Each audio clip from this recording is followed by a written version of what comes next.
Unless the Minnesota Timberwolves find a quality starter on the trade market, I'd bet they're going to lean into Jaden McDaniels playing a ton of his minutes at power forward next season, and I don't think that's a bad thing at all.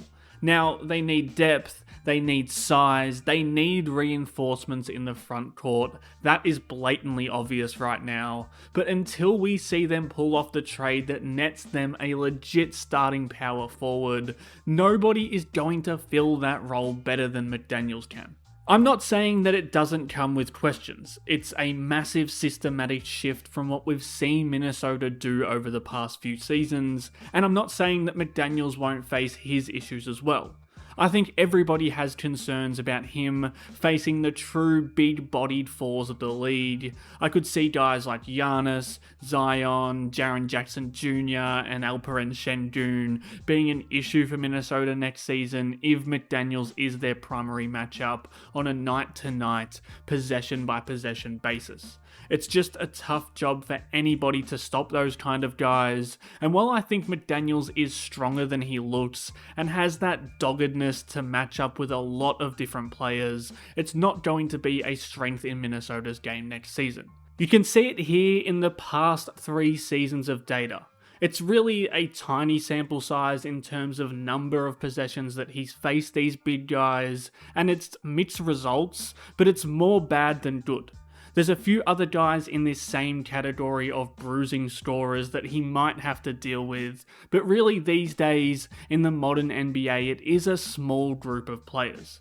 There's just not really film of McDaniels defending these guys, so it's hard to really come to conclusions off these small sample sizes until we see it on a more consistent basis, but I'd assume McDaniels defending these guys will put him in more positions like this, where he's fighting these bigs on the block, and again I think he's sneaky strong, but that's still a tough gig that I do think we're going to see more next season. That's probably the biggest concern with McDaniels as a true power forward. Even against a small pool of players who are both primary creators for their team and big enough to really overpower McDaniels, it's still going to be a roster issue. The other issue that immediately springs to mind is the rebounding piece of this, and I find that really interesting. Over the past 2 seasons, McDaniels has averaged 7.9 rebounds per game in the 15 games that Julius Randle hasn't played, with a total rebound percentage of 11.7%. That's a little low, but it's in line with guys like Onyeka Okongwu, PJ Washington, Kristaps Porzingis, and Aaron Gordon. Again, we're working here off very small and very wonky sample sizes, but I don't think McDaniels is a bad rebounder. He simply hasn't been in a role that has demanded that he rebounds. I think the correlation between what role McDaniels is playing and how he rebounds is pretty strong. He's not an impactful rebounder when he's out here in space, chasing Steph Curry over a screen, then peeling back off to close out on a shooter, and he's done that kind of thing a lot for Minnesota. I mean, how often have we seen McDaniels have defensive possessions like this, where his sole job is to get through one off-ball screen, then get through another screen, and just keep chasing these elite scorers through both off-ball and on-ball actions, and we know he's really great at it, but when it comes to going and getting the rebound, he's all the way out here. These possessions have been extremely valuable for Minnesota, and they're still going to have to use Jaden as a weapon in this way at times, regardless of where he plays, but they're just not conducive to rebounding. When McDaniels does get rebounds, they tend to come in very specific situations. Firstly, if he's just straight up operating off-ball defensively. That allows him to chase boards and use his length and athleticism to get over bigger bodies. Because of his constant, every single night point of attack role, we just don't see him in that position very often. We don't see him defending a floor spacing 4 like this, where he can not only be a helper here in the gaps, but also a dedicated rebounder who isn't contesting outside shots. Now, I don't think McDaniels is going to turn into this elite rebounder if he's placed in more off-ball roles throughout next season, but I think we would see a pretty major spike in his rebounding numbers to the point where it wouldn't feel like a fatal flaw within Minnesota's game, especially in the minutes alongside Rudy Gobert. There is evidence that he's got the size and length to grab boards, and he's willing to use that underrated strength to get in and box out and battle with bigger guys on the glass. If McDaniels is closer to the rim on a more consistent basis, he's just a better rebounder. To me, sometimes it's just that simple. Another way we see this is when he's at the point of attack and his man drives and kicks, so he's stationed closer to the rim. You instantly see that he's capable when he's in better rebounding spots. If McDaniels is in off-ball roles more often where he's in these positions with rebounding as a key role in his game, then I just think we'll see more of him standing in better positions to rebound.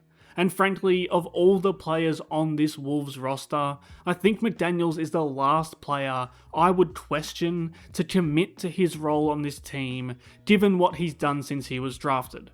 And if he's asked to play up a position and rebound more, one of the key responsibilities in that role is just to help Rudy Gobert do his job defensively.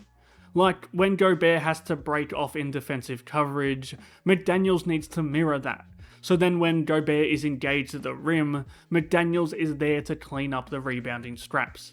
A lot of Minnesota's rebounding system really is just relying on Gobert to do the defensive dirty work at the rim, and then relying on others to backfill him when he does his thing as a defender. McDaniels is going to need to do that backfilling way more next season. If Gobert is out contesting a stretch 5, he needs to be there to mop up. And again, that means he'll need to be more comfortable putting a body on a big and being in the mix. But I think the evidence is there that that's all within his capabilities.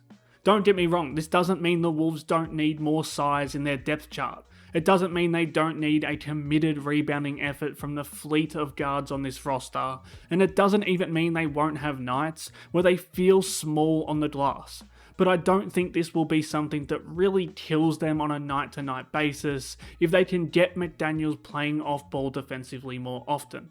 And that's the real problem they're going to have to solve if they don't find a seasoned power forward on the market before the season. Who does those things on the ball that Jaden McDaniels has done for so long? I think there's 3 real options that make sense for Minnesota next season. The best pure 94 feet pitbull who can replicate McDaniels' role is Jalen Clark. Now there's things on the other side of the ball with Clark that make this less feasible, but if we're talking replacing the on-ball defensive equity, he makes a ton of sense. If Minnesota want to try and be a defensive-minded team still, then Clark is probably their best bet. The Wolves are a good defense with Clark on the floor, a great one when he's on the floor with McDaniels, and a nuclear one when he's paired with McDaniels and Gobert.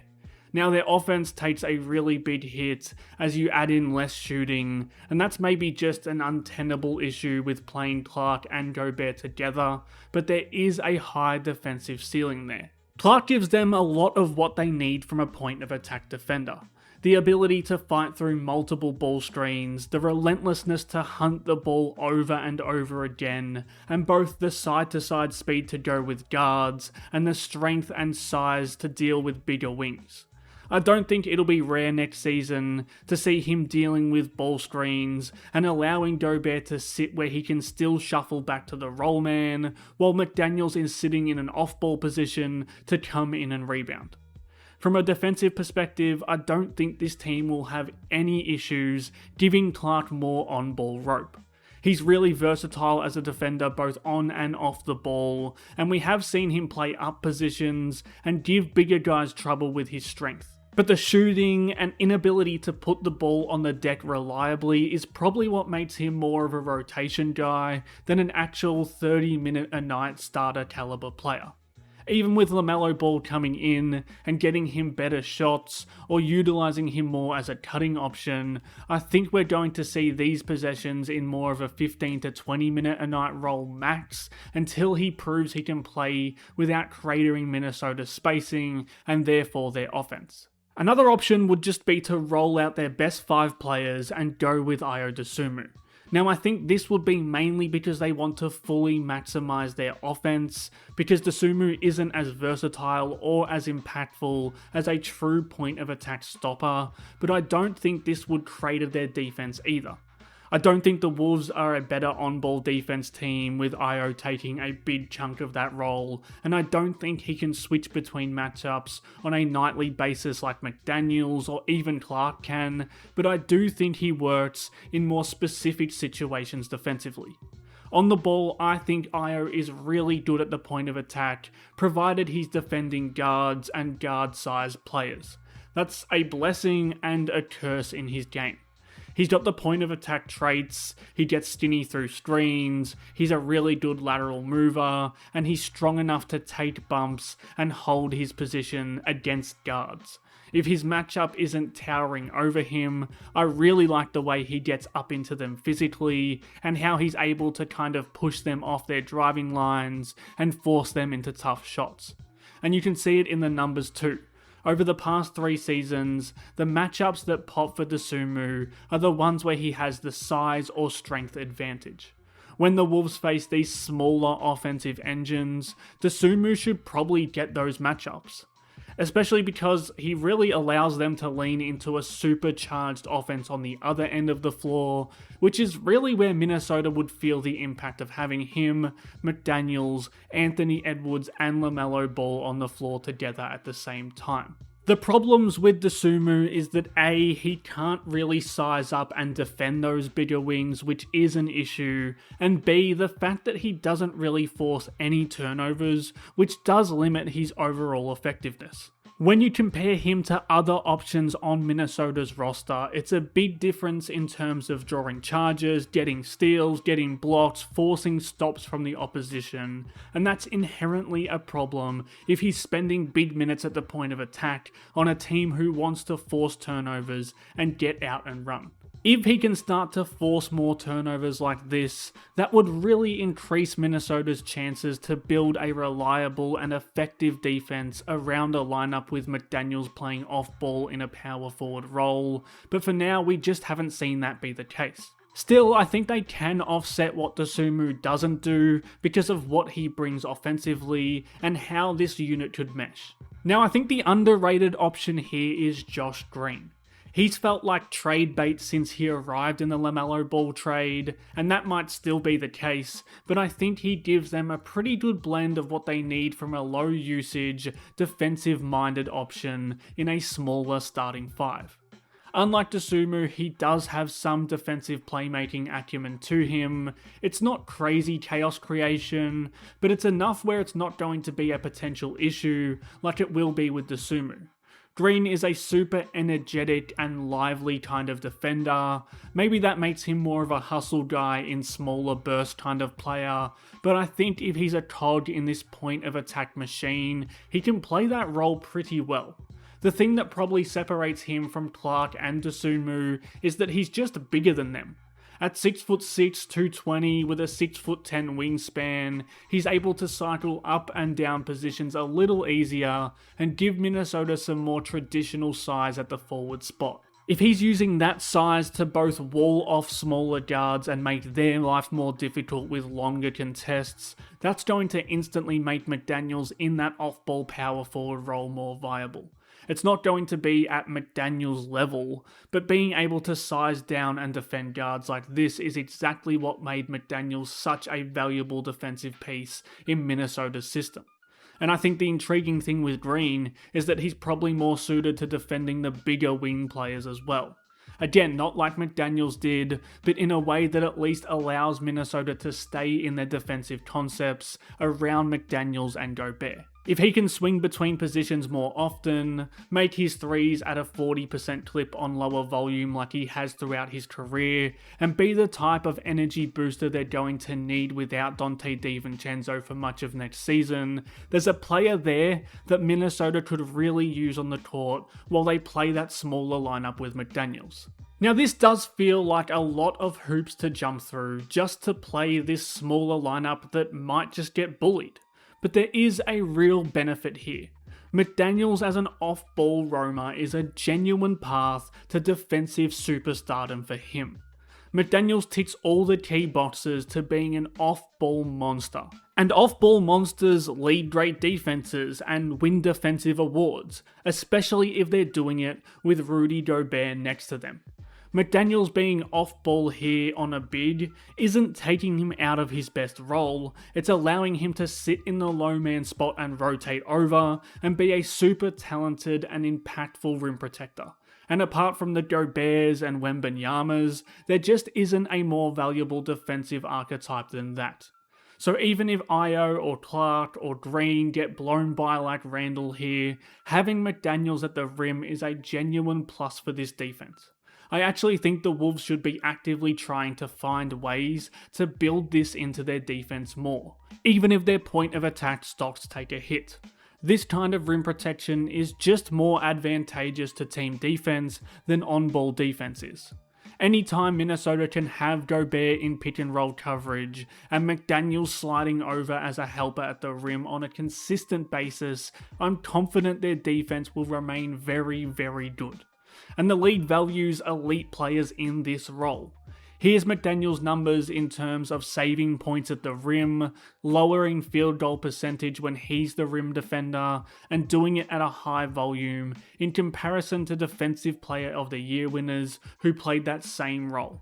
Now obviously this isn't a perfect one-to-one comparison, but you can see that he's in the realm as a roaming rim protecting demon. As this roster currently stands, I'd expect the volume of him being in the position to do this more often goes up next season, and I expect Minnesota to really benefit from it.